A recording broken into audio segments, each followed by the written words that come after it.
Specially Australia के oceans में और भी ज़्यादा डेंजर होता है, ऐसे लोग कहते हैं। ये सच कहते हैं।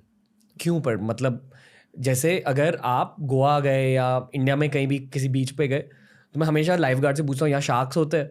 हर कोई कहता है नहीं नहीं होते, यहाँ कुछ नहीं होता। मरीन कमांडो से भी बात करिए, यूजुअली भारत के आसपास इतनी ज़्यादा मरीन वाइल्ड लाइफ नहीं होती, पर ऑस्ट्रेलियन शोर्स के आसपास टाइगर शार्क्स होते हैं, ग्रेट वाइट शार्क्स होते हैं, आई डोंट नो और क्या क्या होता है। बहुत चीज़ें हैं वहाँ पे। मेरा जो वोकैबुलरी है वाइल्ड लाइफ ऑफ ओशन मेरा बिल्कुल नहीं था, ज़ीरो, नल। मैं आईडीज़ लेके आता था और लोगों से पूछता था। कभी कभी लोग मुझे बताते थे कि यहाँ पे वो चीज़ है, यहाँ पे मत जाना। और ये मार्क, मेरे काफ़ी इंजरीज हुई हैं इस दौरान जब मैं ओशन में था। और ये मार्क्स आते थे, किसी ने काटा है तो मैं काटने का जो दिखा रहा है वो दिखा रहा हूँ आदमी लोगों को कि ये किससे आया है, तो वो बता रहे हैं ये स्टिंग रे होता है, इसलिए स्टिंग का स्टिंग है। या जेली फिश बहुत ज़्यादा रैप अप कर देती है बॉडी को, वो पूरा रैप अप कर देगी एंड व्हेन जब वो निकलती है बाहर तो पूरा सूज जाता है बॉडी। तो ऐसे बहुत ज़्यादा वाइल्ड लाइफ है। मैं bitten, I have been bitten by crazy animals थे।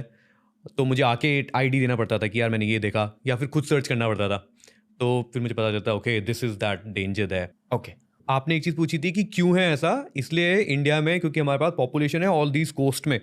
वहाँ पे कोई पॉपुलेशन नहीं है। अगर आपको लोग दिख रहे हैं तो वो पर्थ में है। पूरा इतना जो बड़ा कोस्ट है, 3 टाइम्स ऑफ इंडिया है ऑस्ट्रेलिया। कोस्ट तो और भी बड़ा होगा।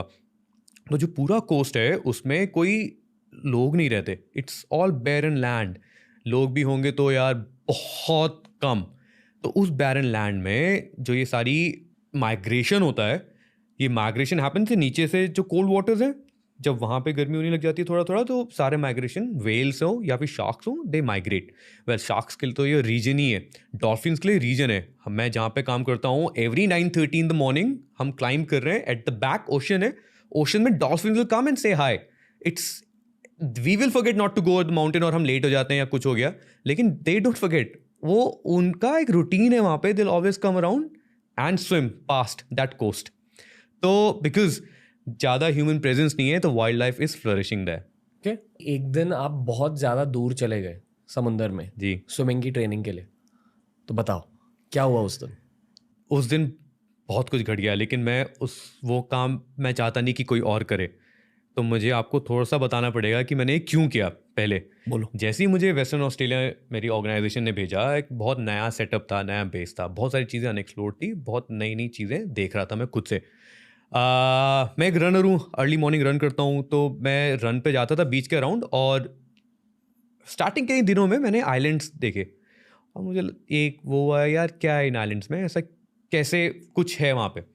तो मैं लोगों से पूछना शुरू करा। कुछ लोगों ने बोला वहाँ पे प्रिजन है, वहाँ पे लोगों को प्रिजनर रखा गया है।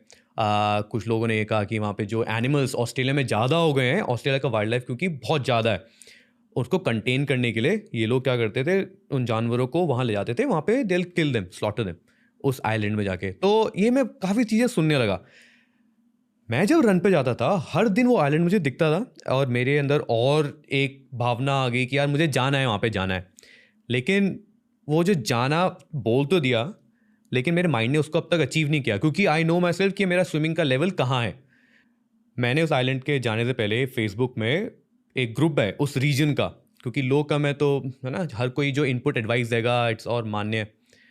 दिस इज़ हैपनिंग 3 दिन पहले वापस आ रहा हूँ मैं इंडिया, और 2 साल से मैं उस पहाड़ को उस पहाड़ है, वो पहाड़ इन एन आइलैंड को देख रहा हूँ और मैं गया नहीं अब तक। बस बोल रखा है अपने आप को करना है, और अब मेरा जाने का टाइम वापस आ गया है। And now I feel like this urge, यार अगर अभी नहीं कराना मैंने जाने से पहले तो मैं कभी नहीं कर पाऊंगा। और ये मुझे जो चीज़ मैं कर नहीं पाता ना बाद में, जैसे पहाड़ों के साथ बहुत ज़्यादा होता था, कोई समिट में चढ़ नहीं पाया, वो समिट मुझे बाद में आके बोलता है कि हाय नहीं हुआ, आई ही इट दैट प्लेस हॉन्ट्स मी। मुझे बताता है वो, अपनी अनुभूति प्रेजेंस कराता है, अपनी प्रेजेंस फील कराता है मुझे। तो it's the same thing, I was aware कि ये भी मेरे साथ होगा, ये आइलैंड विल कम बैक। तो मैंने फेसबुक में डाला, आई आस्क्ड पीपल कि यार मुझे ये चीज़ करनी है, क्या सजेशंस है, कब क्या क्या, what are the things I should know. तो लोगों ने शार्क्स मेंशन करी कि वहाँ पे मत जाना। बहुत सारे कमेंट्स सिर्फ यही थे, लॉट ऑफ पीपल उस रीजन ने लोगों ने रिप्लाई किया कि यार शार्क्स हैं मत जाओ, वाइल्ड लाइफ है मत जाओ। अगर जा रहे हो टेक अ बोट या पैडल बोट लेके जाओ, टेक अ कनू, ऐसे करके जाओ, स्विम मत करो, बहुत ज़्यादा रिस्की हो जाएगा। तो ये सब पढ़ने के बाद मेरे मन में बहुत ज़्यादा नेगेटिव थॉट्स आ गए उस आइलैंड को लेकर। मतलब यार वर्दी है, मैं कर रहा हूँ, मैंने टारगेट सेट कर रखा है। तो अब बिकॉज हम आउटडोर्स में ही काम करते हैं, तो जो पूरी इंडस्ट्री है उसमें ही मैंने एक्सपर्टीज़, क्योंकि यार मैं चलो ठीक है, I was expertise from the mountains और रोप्स ना वगैरह, लेकिन जो लोग यहीं रह रहे थे they are very good with the ocean. तो मैंने अपने ऑफिस के लोगों से पता करना शुरू करा कि what are the things, and every one was having the same opinion, नहीं देवांग नहीं जाना। एक आदमी ऑफ ऑल ऑफ दिस, एक आदमी टोल्ड मी, मैं वहाँ डाइविंग गया हूँ।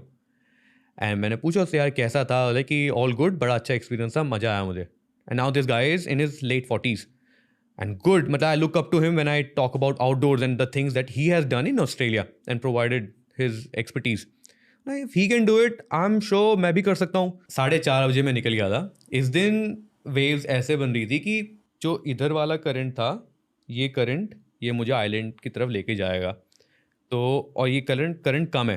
अब मुझे कोशिश ये करनी है कि मैं इस करंट के साथ जब जा रहा हूँ, मैं बस आइलैंड मिस ना कर जाऊँ, अपने आप को राइट की तरफ रखूँ। पहला 400 मीटर तो तीसरी बार हो रहा था इस बार, तो वो आसान था। मैंने अपना गोप्रो ले रखा था साथ में, अपना फ़ोन एक ड्राई पैक में डाल रखा था, और ये सब अपने साथ एक रोप में बांध रखा था, क्योंकि मुझे देखना था क्या है, रिकॉर्ड भी करना था।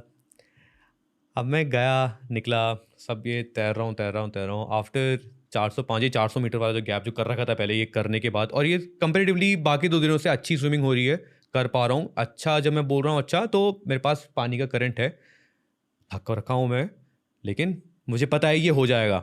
200 मीटर 300 मीटर पहले आइलैंड से ऐसे जगह में मैं फंसा हूँ कि 10 मिनट तक स्ट्रोक करने के बाद भी ना ऐसा लग रहा है मैं मूव ही नहीं कर रहा हूँ।